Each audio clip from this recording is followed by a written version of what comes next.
ഇജ്തിഹാദിന് അർഹതയുള്ള പണ്ഡിതന്റെ വാക്ക് മുജ്തഹിദല്ലാത്ത വ്യക്തി തെളിവ് ചോദിക്കേണ്ടതില്ല. മുസ്ലിമീങ്ങളെ, ഇമാമിങ്ങൾ പറഞ്ഞിട്ടുണ്ടെങ്കിൽ അതിൽ ഹദീസ് ഉണ്ടോ എന്ന് ചോദിക്കേണ്ടതില്ല. ഇമാമിങ്ങൾ ചെയ്താൽ മതി, പറഞ്ഞാൽ മതി. ബുഖാരിയിലുണ്ടോ, ഹദീസുണ്ടോ, ഖുർആനുണ്ടോ എന്നിങ്ങനെയുള്ള ചോദ്യം മുഅ്തസിലിയാക്കളുടെ ചോദ്യമാണ്. അഹ്മദ് ബിൻ ഹംബൽ റളിയല്ലാഹു അൻഹു ജയിലിട്ടടിച്ച മുഅ്തസിലികളില്ലേ, ഇമാമിങ്ങളെ കൊന്നവരല്ലേ, അവരെ ചോദ്യമാണ്. പിന്നെ ഖദരിയത്തിന്റെ ചോദ്യമാണെന്ന് ഗസാലി ഇമാം പറയുന്നത്. ഖദരിയത്ത് ആരാ? റസൂൽ പറഞ്ഞാൽ ഖദരിയത്ത് മജൂസു ഹാദിഹിൽ ഉമ്മ, ഈ സമുദായത്തിലെ മജൂസികളാണ് ഖദരികൾ. അങ്ങനെ ഈ സമുദായത്തിലെ മജൂസികളാണ് ഖദരികൾ. അതുകൊണ്ട് തന്നെ അവർ മരിച്ചാൽ നിങ്ങൾ പോകണ്ട, അവരെ രോഗം കാണാൻ പോകണ്ട. റസൂലുള്ള ഖദരിയാക്കളെ പറ്റി പറഞ്ഞതാണ്. മിസ്കാത്തിൽ ഹദീസുണ്ട്. ആ ഖദരികളുടെ വാദമാണ് ഇമാമിങ്ങൾ പറഞ്ഞാൽ സ്വീകരിച്ചൂടാ, നമ്മൾ തെളിവ് നോക്കണമെന്ന വാദം ആ മജൂസികളെ വാദമാണ്. ഇവിടെ വന്ന് സെലഫി വിളമ്പിയത് കേട്ടോ. മുജാഹിദ് എന്നതാ അൽമനാറിൽ എഴുതുന്നു. മുജാഹിദ് സംഘന്റെ സ്വഭാവം അല്പം വിവരിക്കേണ്ടതുണ്ട്. വിവരിക്കേണ്ടി തന്നെയാണിത്. എല്ലാവരും കേട്ടോളി. പരിശുദ്ധ ഖുർആനും സ്ഥിരപ്പെട്ട സുന്നത്തും മാത്രം അവലംബമാക്കുകയെന്ന തത്വത്തിന്റെ അടിസ്ഥാനത്തിലാണ് ഈ സംഘടനയിലെ പണ്ഡിതന്മാർ സംഘടിച്ചുള്ളത്. ഇജ്മാഉല്ല, ഖിയാസുല്ല. പകുതി എടുക്കുള്ളൂ, പകുതി എടുക്കൂല. യഹൂദികളുടെ സ്വഭാവമാണ്. മദ്ഹബിന്റെ അഭിപ്രായങ്ങൾക്കെതിരായിക്കൊണ്ട് പരിശുദ്ധ ഖുർആനിലും തിരുസുന്നത്തിലും അഭിപ്രായങ്ങൾ ദർശിച്ചാൽ മദ്ഹബിന്റെ അഭിപ്രായങ്ങൾ ദൂരെ എറിഞ്ഞ് ഖുർആനിലേക്കും സുന്നത്തിലേക്കും മടങ്ങണമെന്ന തത്വത്തിൽ ഈ സംഘടനയിലെ എല്ലാ പണ്ഡിതന്മാരും യോജിക്കുന്നുണ്ട്. അപ്പൊ ചേകനൂര് പറയുന്നു, നിങ്ങളെ മദ്ഹബിന്റെ കിതാബിൽ അസ്സലാമു അലൈക അയ്യുഹൻ നബി എന്ന് പറയണമെന്നുണ്ട്. ഖുർആനിലുണ്ട് അങ്ങനെ പറഞ്ഞാൽ ഇസ്ലാം എന്ന് പുറത്തു പോകുന്നുണ്ട്. അതുകൊണ്ട് മദ്ഹബിന്റെ കിതാബും വലിച്ചെറിയൂന്ന് ചേകനൂര്. അത് തത്വത്തിൽ എല്ലാവരും അംഗീകരിക്കേണ്ടത് തന്നെ. എനിക്ക് കേട്ടോളി, ഇതുപോലെ ശിർക്കും വിദേഹത്തും വർദ്ധിക്കണമെന്നതിലും ഏകാഭിപ്രായക്കാരാണ്. നല്ല വിദേഹത്തിന് ഈ സംഘടനയിൽ പ്രവർത്തിക്കുന്ന ഒരു പണ്ഡിതനും അംഗീകരിക്കുന്നില്ല. നിയമത്തിൽ വിദേഹത്തു ഹാദിഹി എന്ന് പറഞ്ഞ ഉമർ ഇബ്നു ഖത്താബ് റളിയല്ലാഹു അൻഹു തറാവീഹ് 3 ദിവസമേ അള്ളാന്റെ റസൂൽ ജമാഅത്തായി ഒന്നായിട്ട് നിസ്കരിച്ചിട്ടുള്ളൂ. അത് വീണ്ടും പുനഃസംഘടിപ്പിച്ചപ്പോ ഉമർ ഇബ്നു ഖത്താബ് നല്ല വിദേഹത്താണ്, ഇവർ ഒരു നല്ല വിദേഹത്തെ നമ്മൾ അംഗീകരിക്കൂല, ബുഖാരിന്റെ ഹദീസ് സ്വീകരിക്കൂല. ഉമർ ഇബ്നു ഖത്താബ് ഉപേക്ഷിച്ചു. എനിക്ക് കേട്ടോ, ഇവര് ഓരോരുത്തരും ഇജ്തിഹാദാണ്. ഇജ്തിഹാദിട്ട് എന്താ ആയത് കേട്ടോളി. അൽമനാറിന്റെ മുൻകാല കോപ്പികൾ പരിശോധിച്ചാൽ ഈ സംഘടന ഇജ്തിഹാദിന് നൽകുന്ന സ്ഥാനം ശരിക്കും മനസ്സിലാക്കാൻ സാധിക്കും. സ്ത്രീകൾക്ക് ജുമഅയിൽ പങ്കെടുക്കുന്നത് നിർബന്ധമാണെന്ന അഭിപ്രായം എഴുതുവാൻ ജനാബ് MCC അഹമ്മദ് മൗലവിക്ക് അൽമനാറിന്റെ പേജുകൾ അനുവദിച്ചിരുന്നു. അതിനെ ഗണ്ണിക്കുന്ന ലേഖനങ്ങളും പ്രസിദ്ധീകരിക്കുകയുണ്ടായി. വായനക്കാർ 2 ലേഖനങ്ങളും വായിച്ച് മനസ്സിലാക്കണം. അൽമനാറിൽ ഒരു മൗലവി എഴുതി സ്ത്രീകൾക്ക് ജുമഅ നിർബന്ധാണ്, ഉമർ മൗലവി എഴുതി നിർബന്ധില്ല. ഇനി ഇതാരാ തീരുമാനം എടുക്കേണ്ടത് ആരാന്ന് പറയുന്നത് കേട്ടോളി. വല്ലാത്ത ബുദ്ധി കേട്ടോളെ. 2 ലേഖനങ്ങളും വായിച്ച് അവർക്ക് കൂടുതൽ രേഖ കാണുന്നത് സ്വീകരിക്കാൻ വേണ്ടിയാണ് ഈ നയം സ്വീകരിക്കുന്നത്. അൽമനാർ വായിക്കുന്ന സാധാരണക്കാര് 2 മൗലവിന്റെ ലേഖനം വായിക്കുക, എന്നിട്ട് കൂടുതൽ രേഖകൾ ഏതാണോ അത് സ്വീകരിക്കുക. നിങ്ങൾ ആലോചിച്ചു. എന്നാ പിന്നെ ആ ലേഖനം ഇവരെ കൊണ്ട് വെച്ചൂടെ? പിന്നെ മൗലവി എഴുതണോ? അതിനെക്കാളും ഇവരുള്ളവരെ പരിശോധിക്കുന്നത്.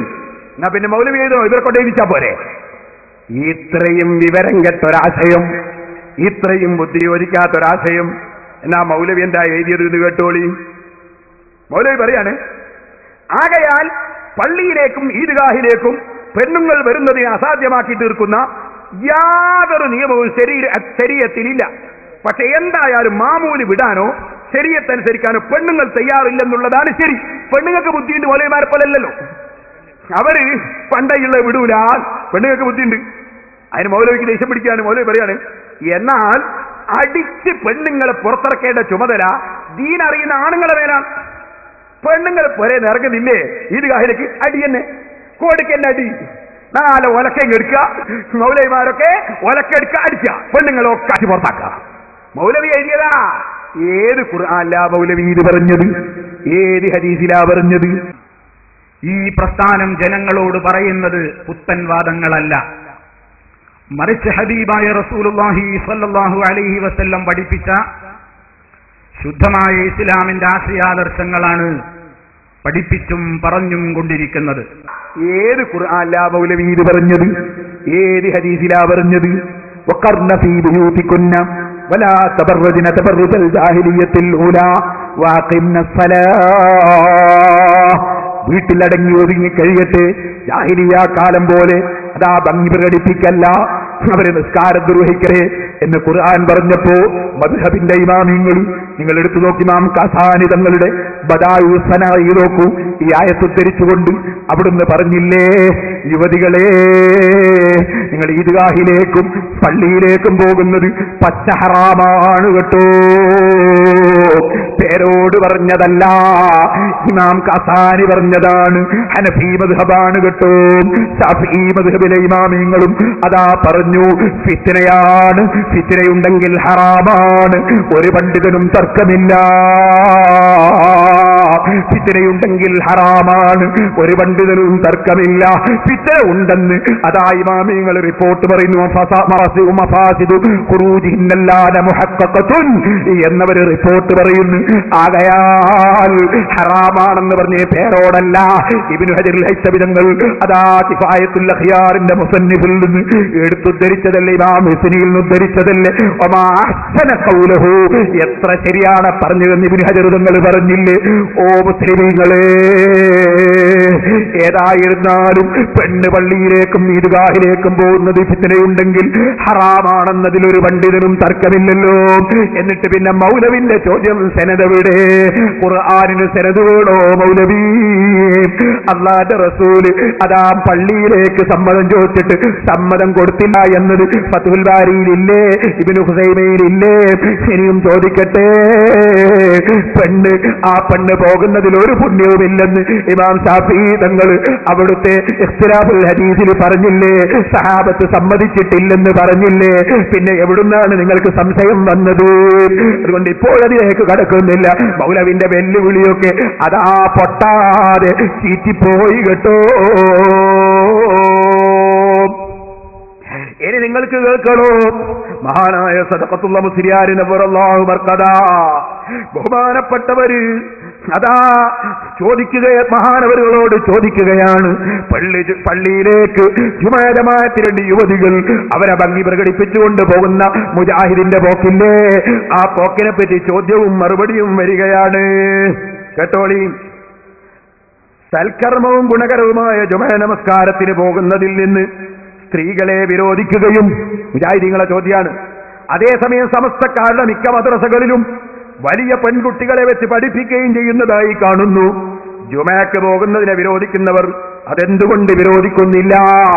സമസ്തക്കാരെ കുറിച്ചിട്ടുള്ളൊരു ചോദ്യമാണ്. സദഖത്തുൽ ഉസ്താദിനോടാണ്. സദഖത്തുല്ലാന്റെ മറുപടി കേട്ടു.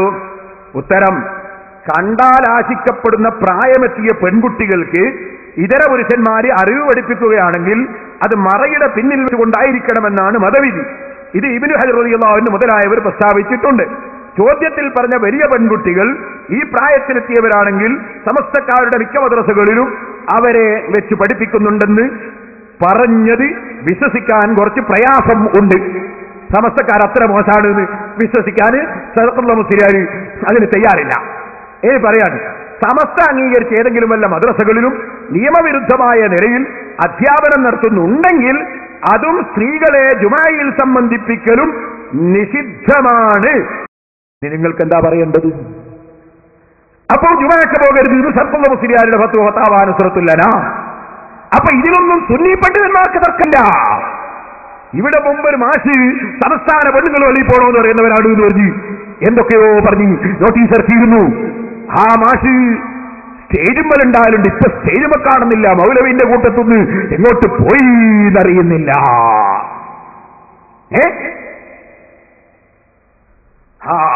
അങ്ങനെയൊക്കെ ചില സംഭവങ്ങളുണ്ടില്ലേ. ഇപ്പൊ ഞാനതിലേക്ക് കിടക്കുന്നില്ല. നാദാപുരത്തുകാർക്കറിയാം, കുഞ്ഞുപിള്ളാർക്കറിയില്ലേ? കുഞ്ഞുപിള്ളാർക്കറിയാം.